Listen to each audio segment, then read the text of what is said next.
Okay. And we're back. Another week of Touchdown coming at you from Pointers in Vienna, Austria. I'm your host, Joel Turpin. With me this week, Philly. Heidi, Chris Burdett. Katie Eichhorn and Mark Bartman. And, this week we're going to forego all of this talking about a position, talking about history and everything that we've been doing the last few weeks. And we're just going to focus on the games because that's what matters this week. Week 17. And, we had big games last week. We got big games this week. And it's going down to the wire in some cases as to who's going to be in the playoffs and who's not. So it's always a good, exciting moment at this point. And I'm going to kick it off by just giving a quick summary of what we saw last week in the AFC. The week started off with a bang. Jacksonville defeating Tennessee in the seriously, does anybody give a flying fig bowl? Enough said there. I think both teams' fans were probably rooting for a loss and a better draft pick, but somebody had to win. Sorry about that, Jacksonville fan. Jacksonville fan. Yeah. Follow that up with Saturday, where the Chargers bolstered their playoff resume with a 38-35 come from behind victory over the San Francisco 49ers. Tale of two halves, like the Niners often had earlier this year. San Francisco dominated the first half and then rolled over like a bee in the second, much as they did early in the season. Yeah, that was a Verkürzung. Shortened exactly. For our younger viewers. Miami outgunned Minnesota. That was actually a pretty exciting game for anybody who had a chance to watch it. But of course, it had no implications at that point because of the Chargers win. So you didn't have to rub that one in. Houston dominated Baltimore in a game that the Ravens really needed to control their destiny. Houston is still in the mix now. Baltimore is still in the mix, so that was a big one. A failed fourth down decision at the end of the first half haunted the Kansas City Chiefs in a game that they lost to Pittsburgh 20-12. Andy Reid decided to go for it on 4th and 1 with an easy field goal range. Could have cut it down to a one-score game. 20 seconds left. I thought that was an incredibly bad call for anybody who was watching the game because the chances of them actually scoring, even if they got the first down, were very low. Anyway, they didn't get the points, and they seemed to trail by 2 scores for most of the game at that point. So they finally only lost by 8. They're both still in the playoff hunt. Pittsburgh actually clinched, and they get a chance to go, we'll see, for some bigger things. But the Chiefs still theoretically could make it in, but that was a big game. The Jets made it close and interesting against New England, as Rex Ryan always seems to with that team. Probably the last time he's ever going to coach that particular scenario, but ultimately New England won it 17-16, so it didn't really matter.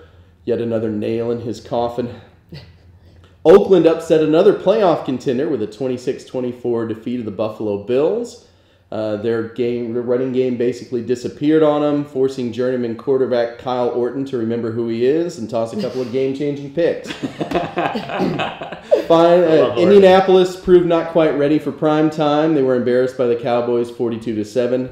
And finally, the Monday night clash between the Broncos and the Bengals in Cincinnati went to the home team as Peyton Manning's 311 yards was torpedoed by his 4 picks, his 4 interceptions. While on the Bengals side of the ball, rookie running back Jeremy Hill ran all over the Donkeys to the tune of 147 yards, including one 85-yard breakaway.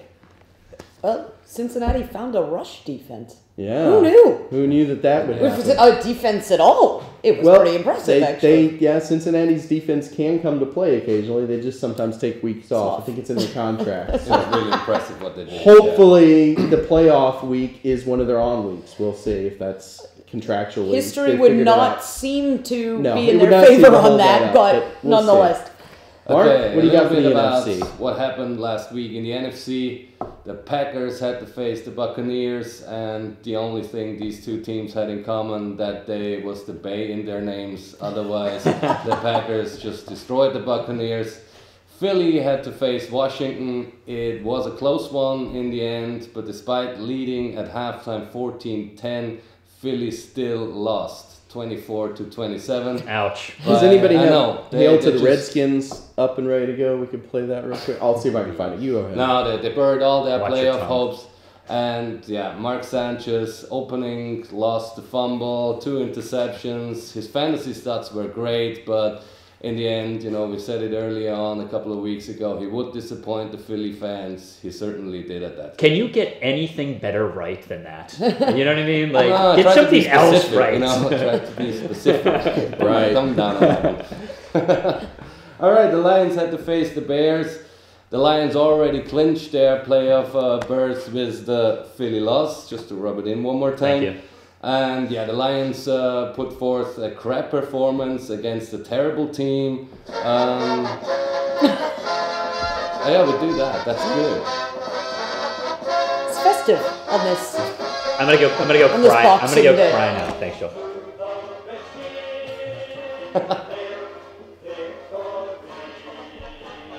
It would have been a little bit better to take that loss had Deshaun Jackson not talk smack after the game and telling how much the Eagles would have done better with him in their presence. And now you have to play that for me.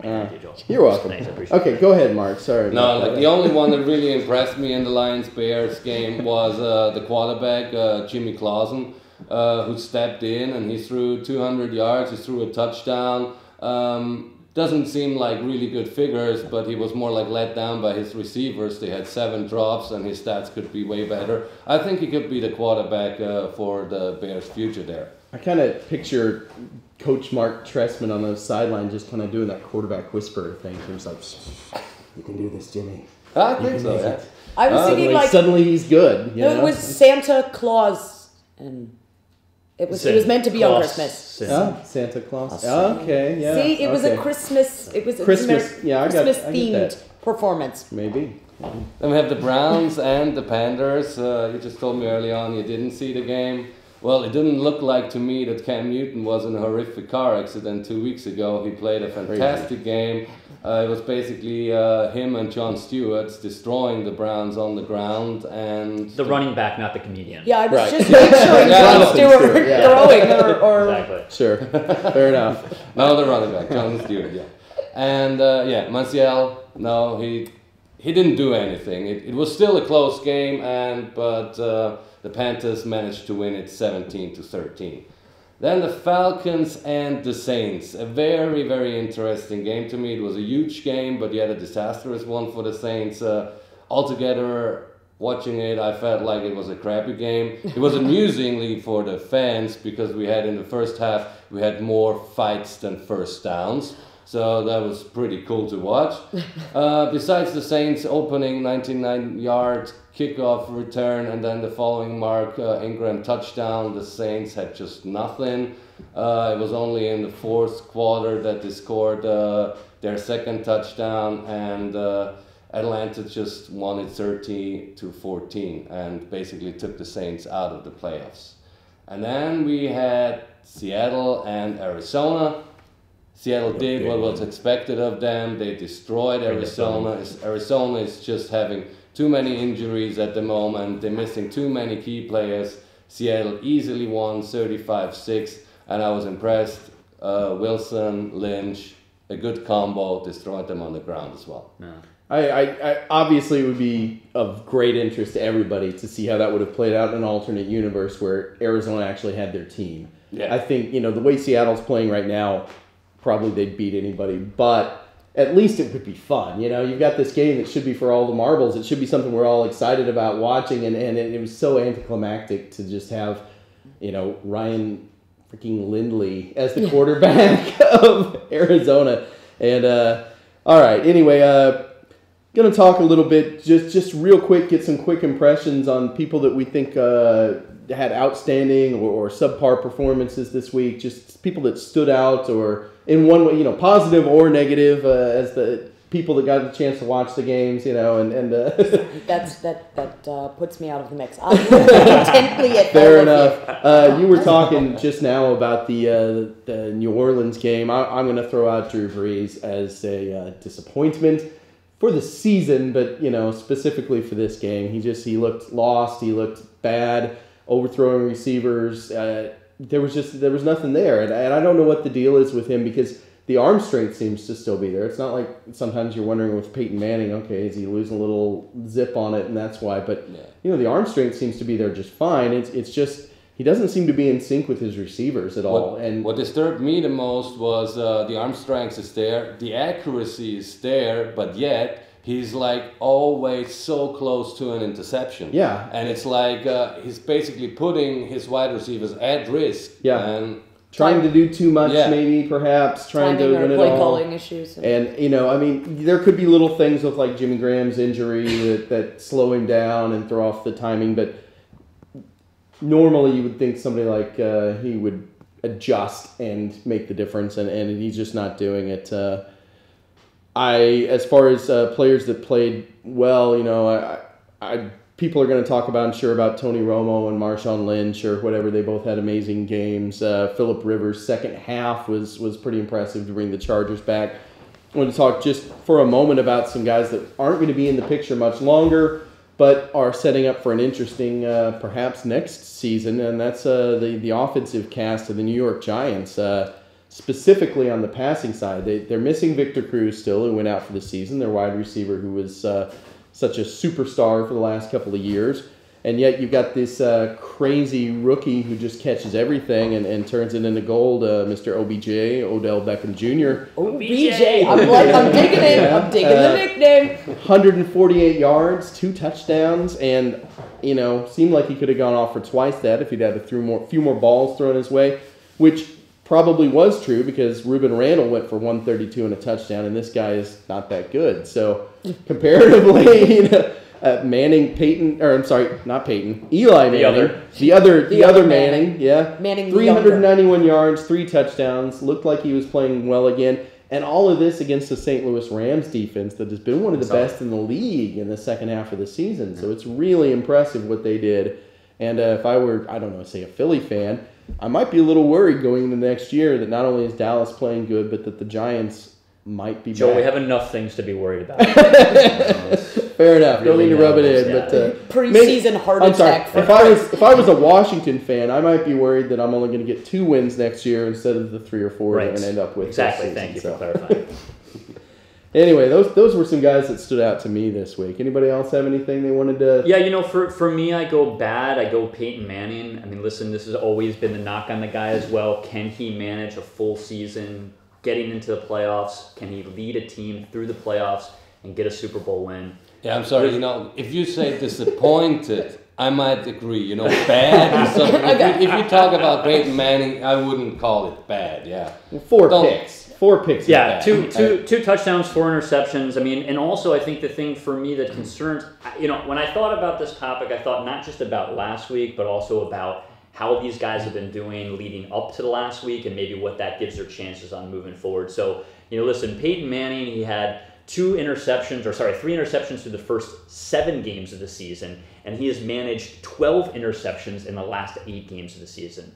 Yeah, they've had some guys down, so Julius Thomas has been down, Sanders has been out a little bit, they've had inconsistency at the running back side of things, but anyway, I'm concerned about the Denver Broncos and about Peyton Manning specifically. As far as good, and I hate to do this, it's going to happen here today though, I'm going with Tony Romo.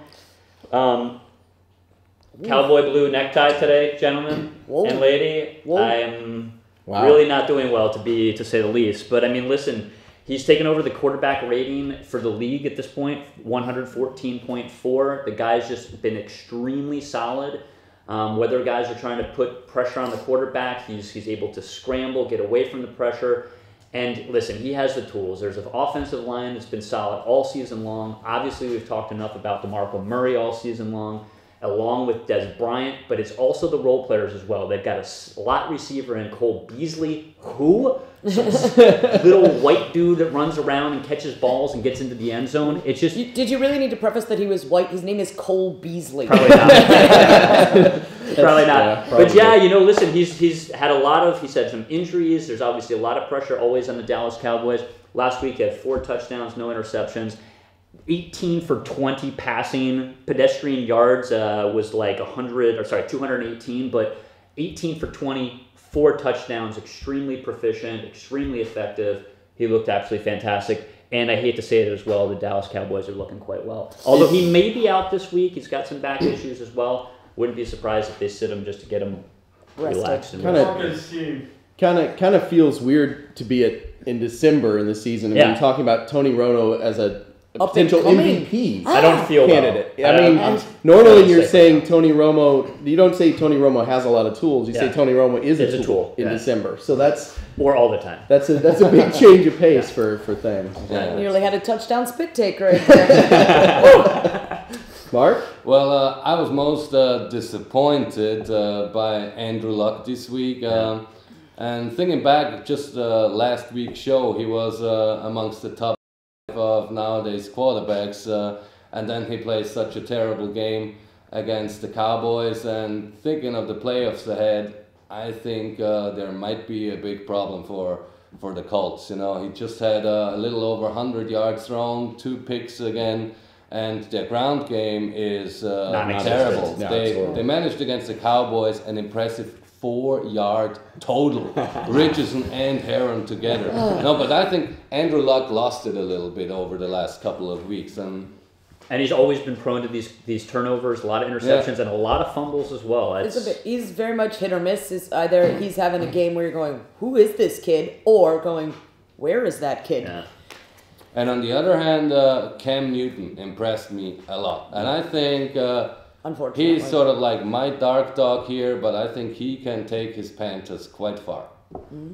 Wow. Okay. There well, it is. If they win this foreshadowing week, maybe to the it's triply impressive, obviously, coming off of, like you say, a car wreck recently with injuries to his vertebrae. To even be playing is impressive, and we have to a be lot playing of that people well playing with bad pretty severe injuries this week that were just.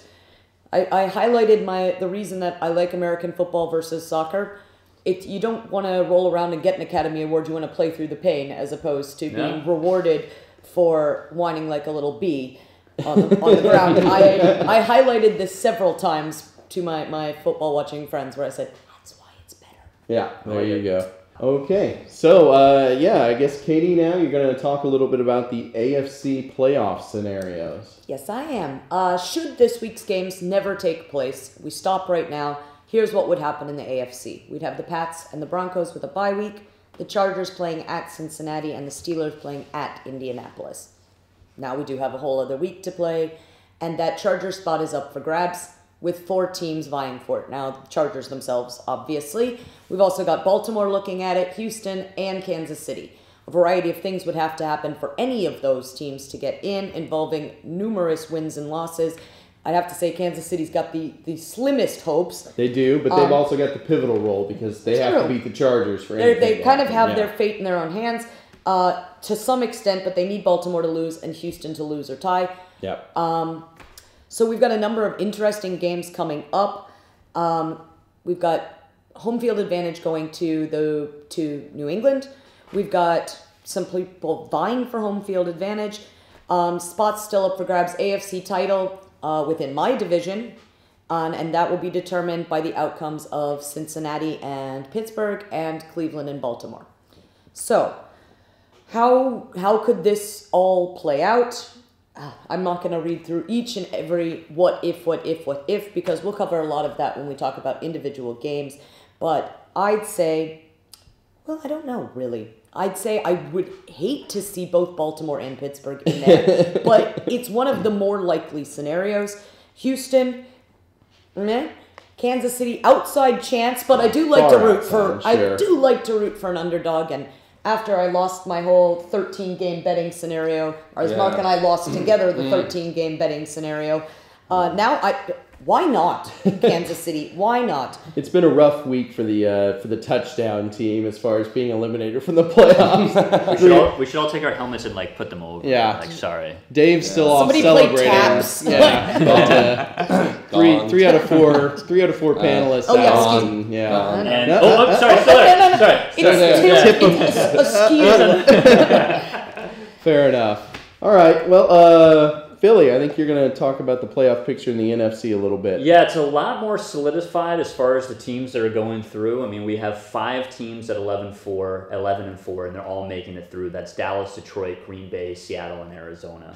The big question mark at this point is what's going to happen in the final week of the season, and as a result, who's going to get the home field advantage throughout the playoffs, which team is going to join them with the first round bye, and then the other question then happens to be who's going to get the final playoff spot out of the powerful NFC South. And I'd like to take just a quick note and state if the playoffs only were about record, the Philadelphia Eagles would be through. However, the fact that they've lost 3 straight, I'm starting to believe that they don't deserve it. And good for whatever team sitting right now at 6 wins is going to get into the playoffs. So, as far as that is concerned, right now we have Seattle and Detroit sitting at the top based upon all the different tiebreaker scenarios and such.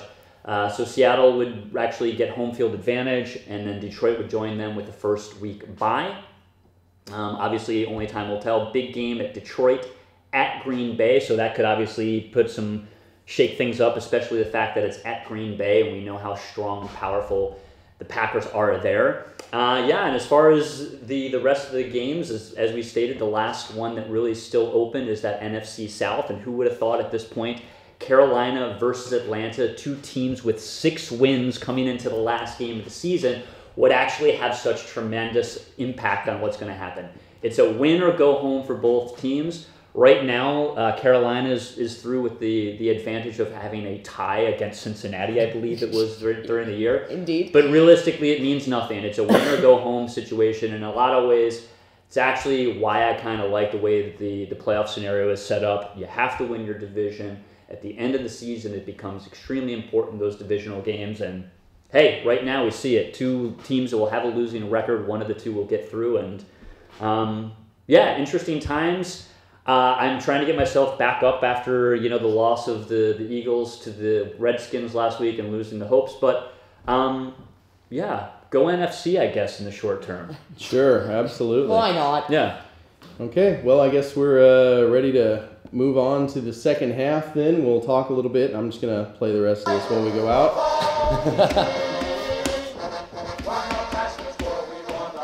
See you soon.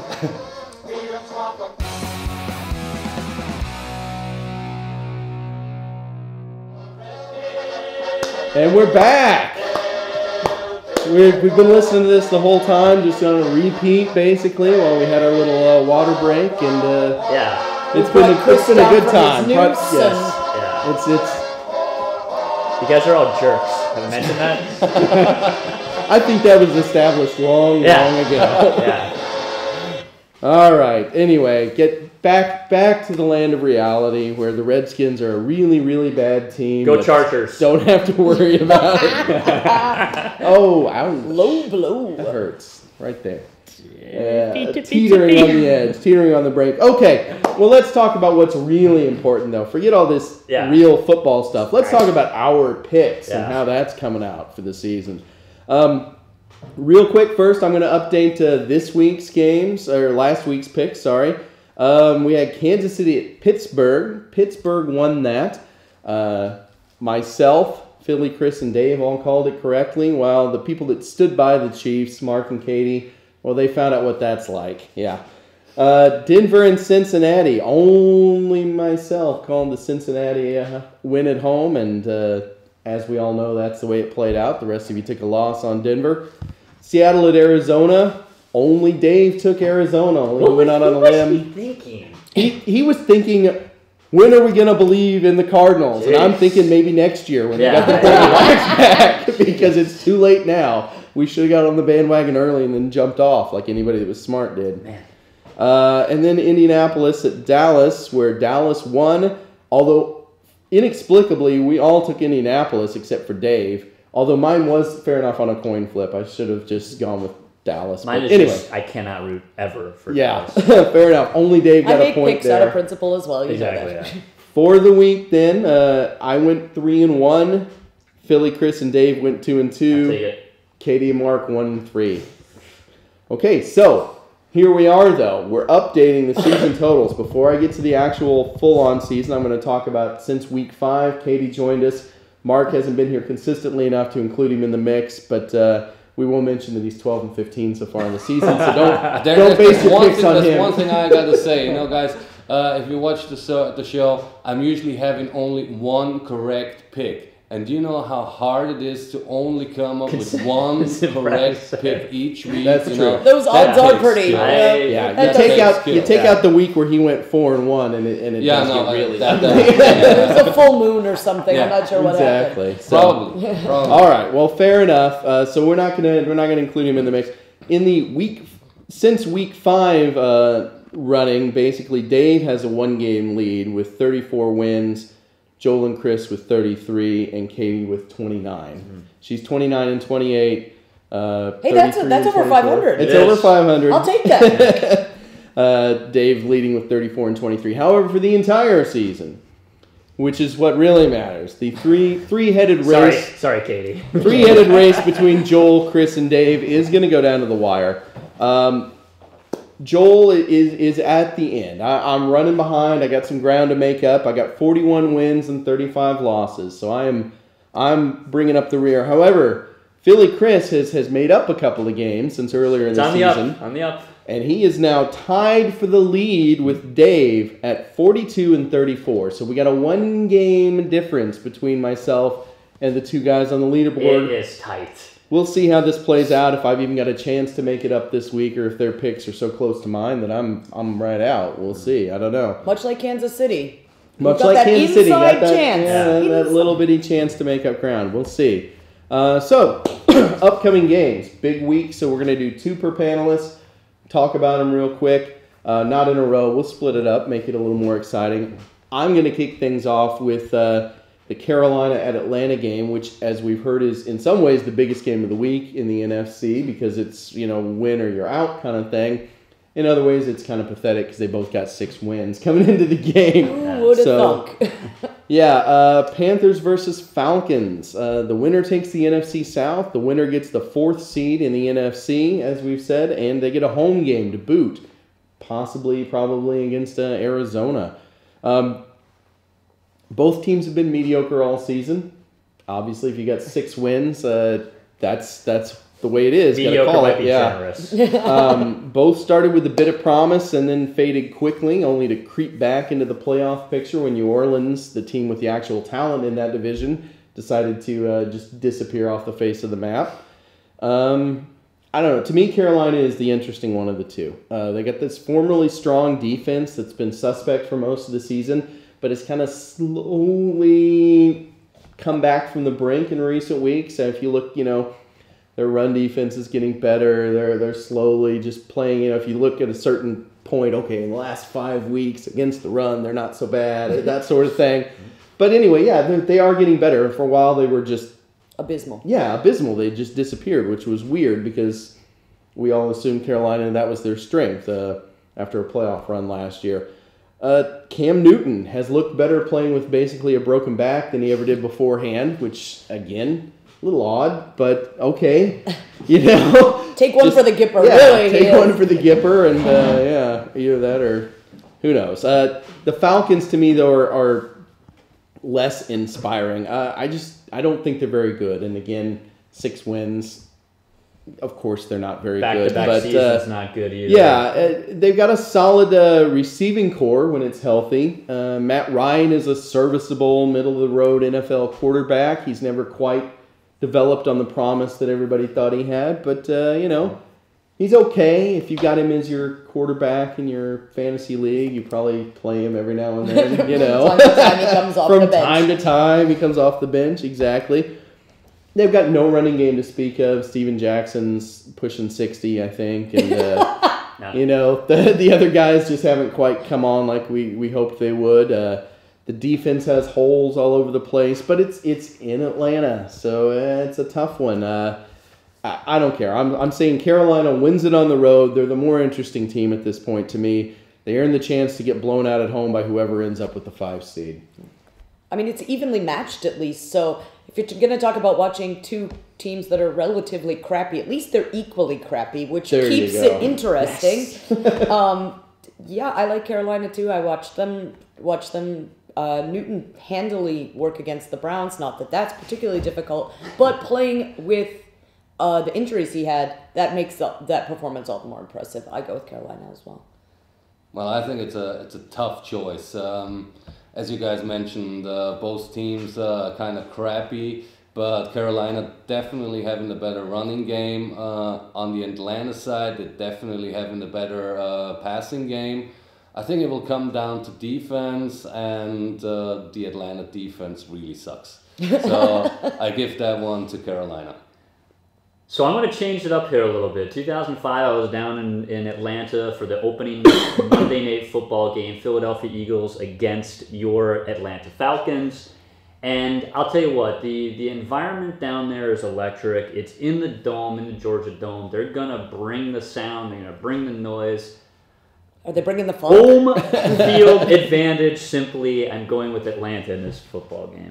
Okay, Dave also has Atlanta, by the way. Sure. There's, Okay, next, Philly Chris is going to talk a little bit. So we decided apparently to go with one game in what we decided to be the Who Really Cares Bowl of the game. This is Philadelphia traveling to New Jersey, not New York, once again, gentlemen and ladies, because the New York Giants play in New Jersey.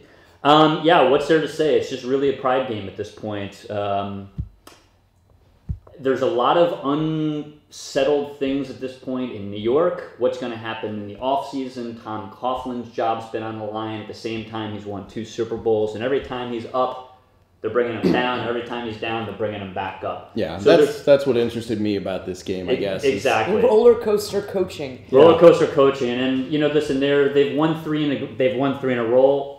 They're going to have, I think, some pride here because they've been out of the playoffs for basically almost the entire season anyway. So they've been playing with this notion that there's no chance of them continuing the season versus the Philadelphia Eagles having that hope throughout the season. Obviously, last week to be crushed. So the question from my side is what Philadelphia Eagles team is going to show up. I think we have a pretty good idea of what New York Giants team is going to show up. That's going to be the team that's, again, excited to play. It's at home. They also want to revenge that 27-0 loss that the Eagles absolutely smashed them earlier on in the season at Lincoln Financial Field in Philadelphia. Mark Sanchez giving the ball over quite a lot. At the same time, I haven't done it all season long, so I'm not going to start now. Philadelphia away, ending the season with a win, 10-6. Dave also picks Philadelphia, I gotta say. So there's no excitement there. I, however, am going to go the other way. I'm going to go with the Giants. That's just the pick to me. They've looked really good the last few weeks, whereas Philadelphia, I think, is having the heart cut out of them. Is going to have a hard time rallying for a game like this that is just for pride. And we'll see. We'll see how it goes. They've got a good coach. They've got a lot of good pieces. They could rise up and win it, of course. But I'm going with the Giants. I'm going to stick with Chris because I have absolutely nothing to lose. We've both been knocked out. I'm going to go with Philly away just for fun. I have no other reason. Plus, we won 27-0 against them earlier in the season. The Giants stink. There you go. Giants stink. Yes, of course, because they're the Giants. So yeah. Okay. Well, the way I see it about a discussion that will be made in the off season about the entire playoff system. We already spoke about that a team with 7 wins will actually be in the playoffs. And I think to actually make a point, the Philadelphia Eagles will have to win that game to make the margin bigger, and then have a point to actually argue it about making a rule change about next year's playoffs. And I think that will happen. So I give the win simply based on that to Philadelphia. They'll say, okay, hey, come on, we were so much better than a team that made the playoffs. We'll make a point in that in the off season. You heard it here first. Bold predictions. Bold predictions. I'm good with my predictions. I'm not good with my picks. Come to that later. Okay. Well, Mark, as long as you're talking, why don't you keep going with St. Louis and Seattle? St. Louis and Seattle. Interesting one.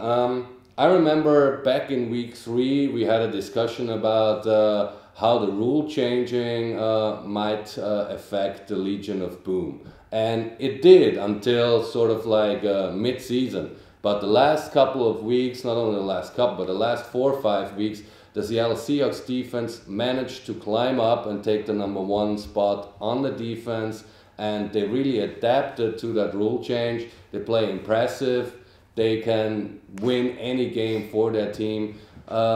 The ground game for the Seahawks is great too. Wilson is a great quarterback. They have everything there to be at the same spot where they were last year. So I give the win to Seattle over St. Louis.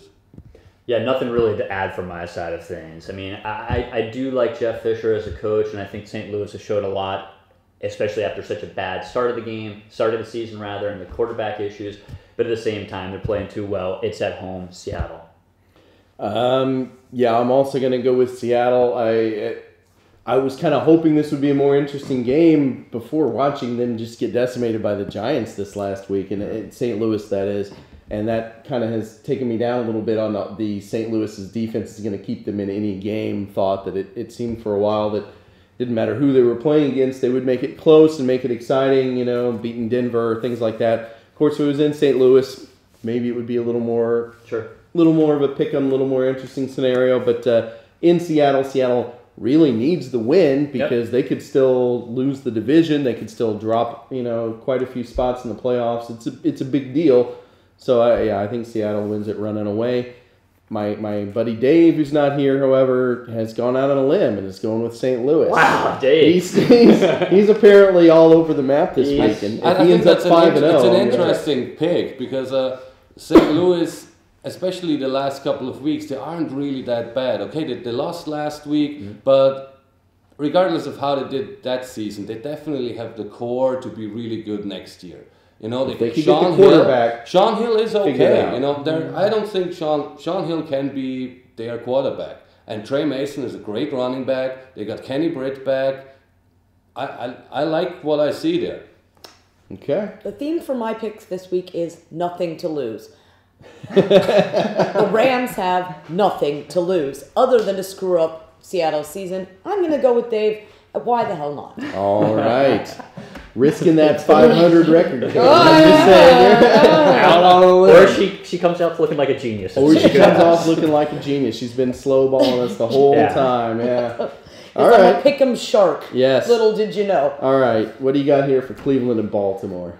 Again, the theme is nothing to lose. Cleveland, okay, they're out. We've got it. Cleveland looking to at least finish with a 500 season after a very promising start. And the only hope they have this week is knocking the Ravens out of the picture, which is a lot of inspiration to Cleveland fans. You can't quite grasp the level of hatred there is in Cleveland for Baltimore.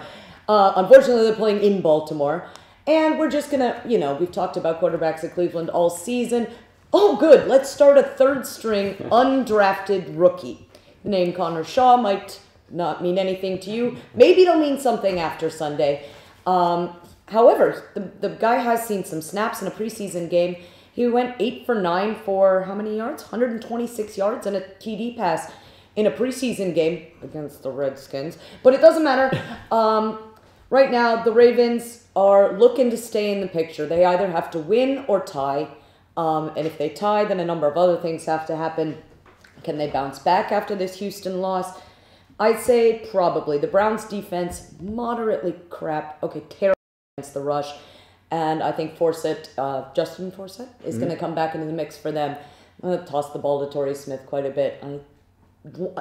Nope, nothing to lose. Browns win it. I don't care what happens. Browns win it because the momentum of a third-string quarterback and knocking Baltimore out of the picture puts them over the top. There you go.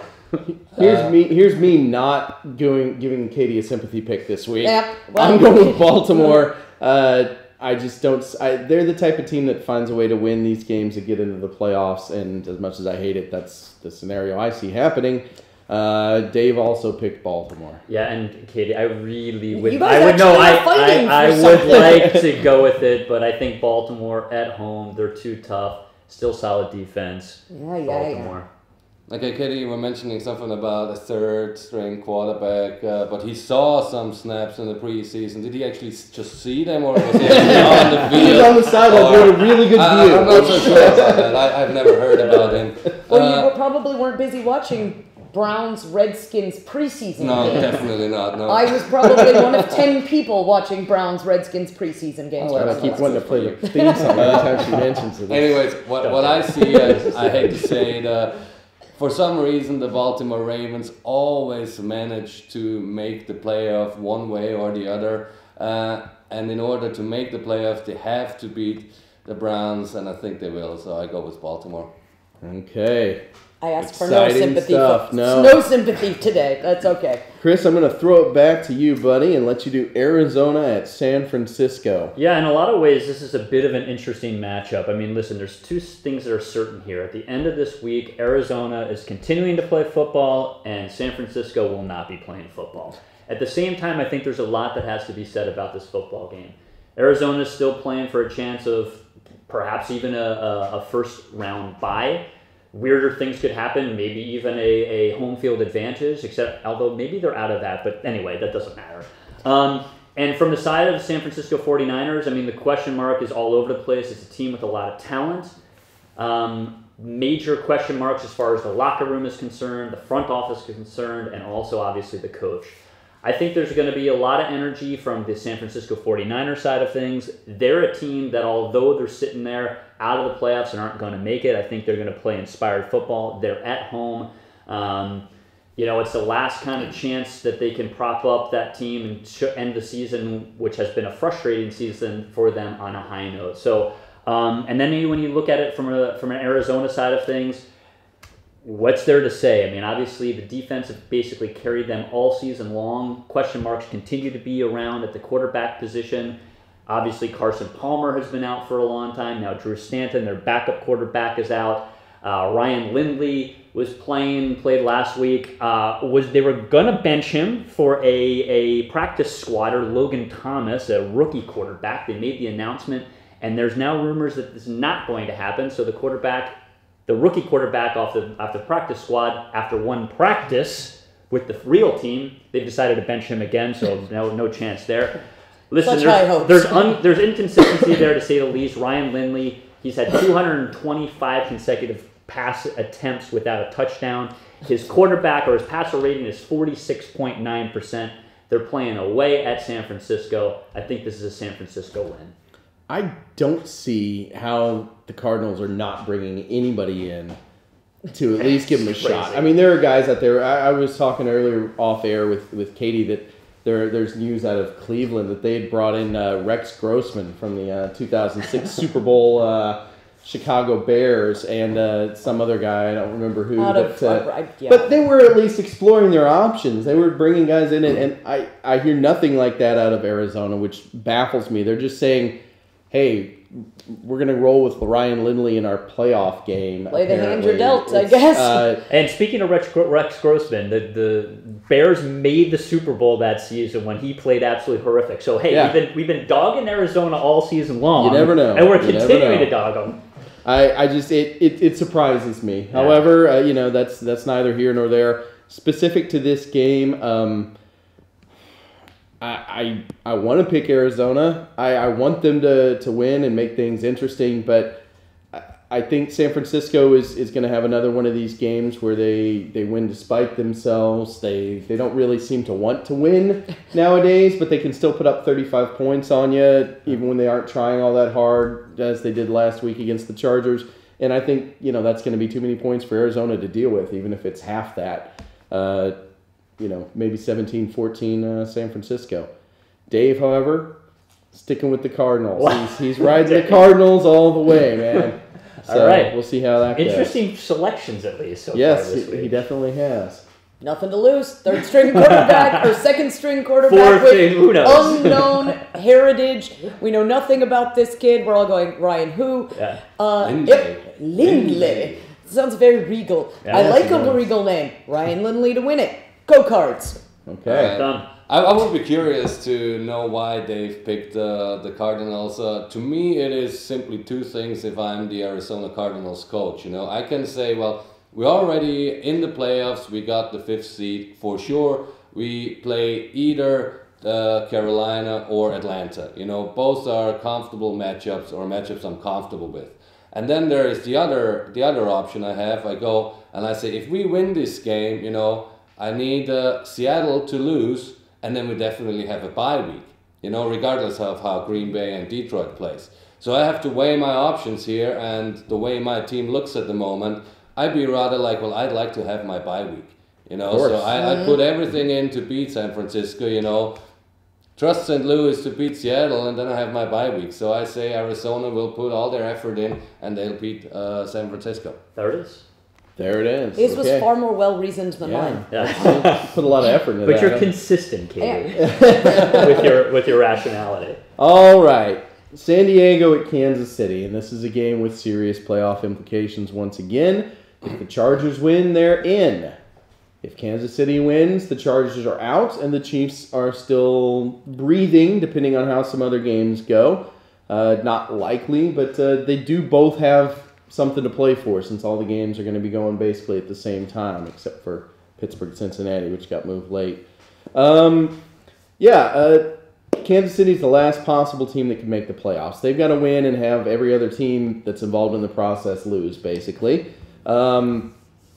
However, we look earlier in the season, and Kansas City beat the Chargers in San Diego fairly convincingly. It was a close game, but it was a solid win. It wasn't fluky. But then again, Kansas City's game was better at that point in the season in general. Recently, their ground game, which has been their strength, has been a bit shaky. The O-line has frayed a bit, and they're not getting the yards they need on first and second down, which hurts, and that's part of why they've gone away from the ground game a little bit. They're going to this whole Andy Reid staple of these dump-off passes like they used to drive the Philly fans crazy, I think. It's kind of a running game. It's kind of an extended running game. You're dumping off to the backs in the backfield, but via the pass. Be worried, Joel. Be worried. I am a little bit because it's not working so well. Yeah. It's still there, but that needs to be something that they mix it up with, not that they rely on every play. Exactly. Yeah. Even worse, like I say, they're just kind of assuming they're not going to get those yards on the ground game, and so they're going to the dump-off pass. Anyway, the pass-first offense is the wrong call for this team, unfortunately. San Diego, however, they're a lot like Pittsburgh or San Francisco. They're a bit Jekyll and Hyde. Some weeks they win big, some weeks they get shut out. Some weeks they do one in one half and the other in the other half, like this week against San Francisco. I thought all along that this was one of those games that Kansas City will find a way to win. They tend to win these divisional games at home unless they're just against a really significantly better team, and I don't think the Chargers are significantly better. I think it's very similar in skill level as their records indicate. I'm a little less sure of that at the moment. I think it's going to be really close, down to the wire kind of game. I'm going to stick by my guns. Kansas City remembers that it's a run-first offense. They win a close one at home, only to be squeezed out of the playoffs by the Ravens and/or Texans. So that's my take. Dave, however, I believe went San Diego. So yeah, I mean, listen, I'm going to continue with the Kansas City side of things. At least the fact that we have a really good game here. Both teams sitting with playoff implications. I think the home field advantage at Arrowhead is going to be what's going to take them over the top. And although they've looked really bad, just like the Philadelphia Eagles have looked, I think this is one last chance at home. Coaching staff can have a chance to maybe do something as well. Like you said, I'm going with Kansas City. I'm going with Kansas City simply for the fact that it brings one step closer to knocking the Ravens out. And not that I can't use my phrase that pays in this scenario because both teams have something to lose. But I'd like to see Baltimore out. Thereby, I'm cheering for Kansas City. There you go. okay. All right, well, then you should have actually ruled for San Diego, because if San Diego wins, then the Ravens are out. Sure. That's true. Damn, but still. Doesn't matter. Locked in now. I'll go with the Chargers simply because I see a close game as well, so that will mean that it will be a blowout one way or the other. But anyways, I go with the Chargers because from what I know is the Chiefs are kind of giving up a lot of points to tight ends, and San Diego has Antonio Gates. He's playing an awesome game, and I think he'll make the difference. I'm sorry. Is it 2003? No, it's Okay. 2014. Sorry. No. Sorry, I was confused Yeah, for a minute. Antonio Gates really good. It's cold outside. He is still really good. Yeah. Yeah. No, absolutely. Okay, Katie, you got Cincinnati and Pittsburgh for us? I do indeed. These two teams are fighting for the AFC North title, and as we've talked about all season, AFC North has been just a jumble. with each team leading at some point in time. So we've got what's on the line here right now is the Bengals would play for the number 2 spot and a bye week. Should the Steelers win, they're going to get the number 3 seat or the number 5. So the number 5 seat is up for grabs, basically 2 to 3 respectively for Browns or Bengals or Steelers. So that was optimistic speaking. Bengals are 4 for 5 of their last games, and we've talked about them being on a roller coaster. They really are. You never know which Andy Dalton you get and if you get a defense at all. Last week, however, or rather on Monday this week, wow, what a defense did we see. They made Peyton Manning look so confused, basically switching up their defensive formation on nearly every play. And that it was rather remarkable, actually, the way that they made Manning look. Their only loss in the last 5 is to Pittsburgh. Interesting fact. So the question is, can the Bengals bring that same defense in to stop Le'Veon Bell? Maybe. Like I said, you never know which Bengals team you get. Hill and Green are going to be big assets. Basically, Pittsburgh defensive strategy needs to be get to Dalton as fast as you can because A.J. Green just put a hurt on them the last time these two teams saw each other. And Jeremy Hill looking fine, looking very fine. I think this is going to be high scoring, high passion, high intensity, but I think the Steelers are going to win. Yeah. Well, Dave and I both agree with you. We're both going with Pittsburgh. It's Cincinnati. This is a hard game. Yeah, both of these teams are inconsistent. Both of them are hard to call. This probably is a kiss of death, and it means Cincinnati is going to win. But Dave and I both are going with Pittsburgh because we had to agree on something this week. I like this kiss of death, though, because seeing the Steelers lose never upsets me. Yeah, exactly. I go with the Steelers as well. At home, terrible towels out in full force. Nothing really else much to add. Pittsburgh at home. Okay, from what I see as far as playoff implications are concerned, I think Cincinnati cannot actually look for the 2nd seed because Denver will win their game. So basically it is the winner of this game will have the home field advantage in the playoffs. Everyone wants home field advantage. It will be a close one. I have no idea where to go. So since all of you went Pittsburgh, I go Cincinnati. Yeah. Fair enough. Little Bengals love.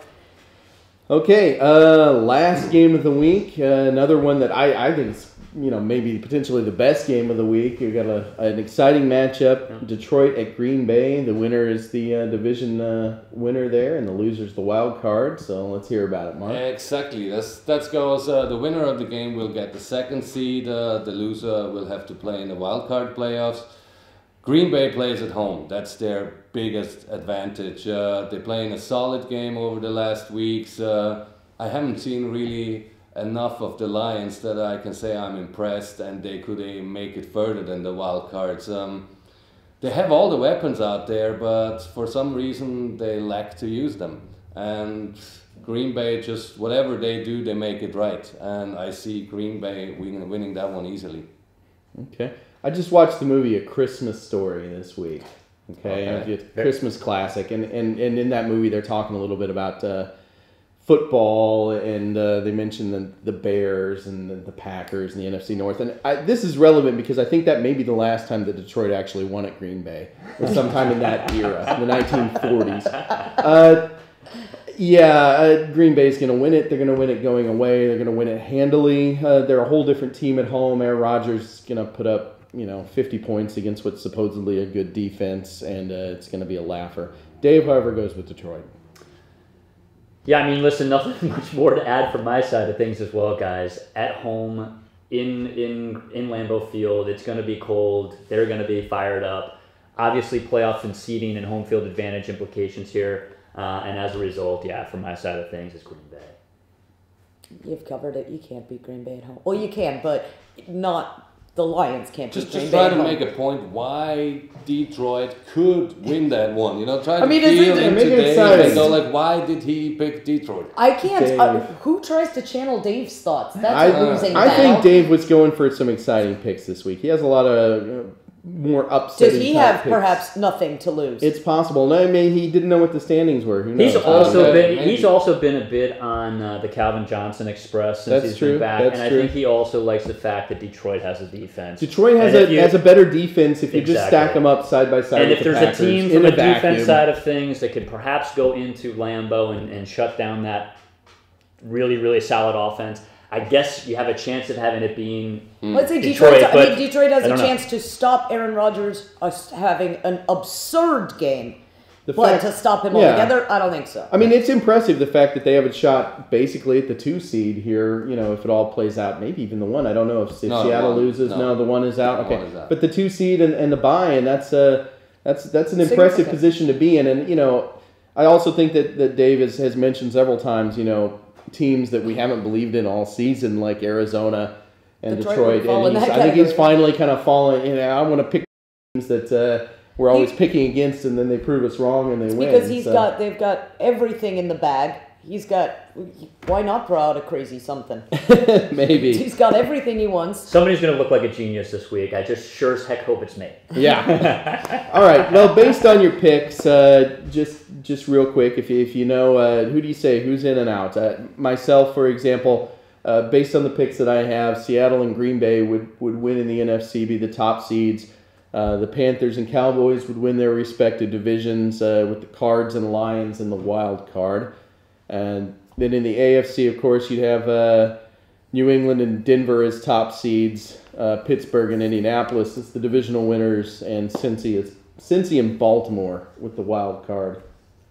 Anybody else had a chance to look at kind of how things would play out if your wins come out correctly? I didn't run through it completely to say, hey, these are the seedings and this is the things that are going to be going on. But I mean, I think it's hard to suggest that Seattle's not going to win this football game this week and also then take home field advantage and obviously get the first round bye there.